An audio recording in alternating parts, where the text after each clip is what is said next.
нас свято, тому що до нас приїжджає надзвичайна група. Це кримські татари з Криму.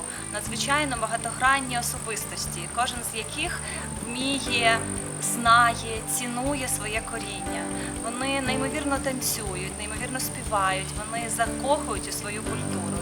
Взагалі кримсько-татарська культура, вона є унікальною і особливою. І в мене вже як мінімум 2 роки особливе ставлення до її носіїв.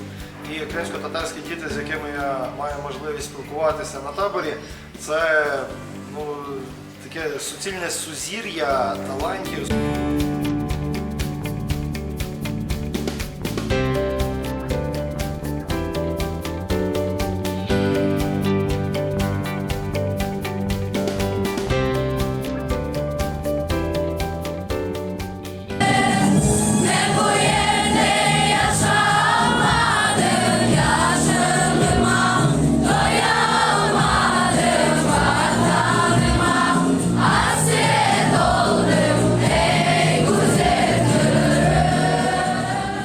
Здесь я сдружилась с крымскими татарами. Мне очень нравится их культура.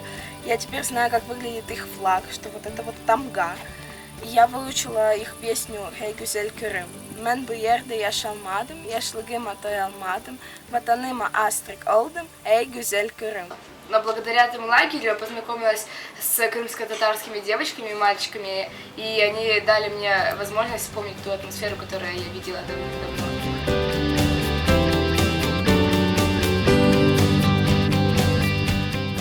Мен бұл лагерьні бек бекендім.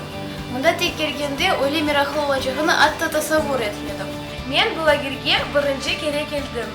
Мен бек бекендім, насыл бұл халық біздің қаршылады.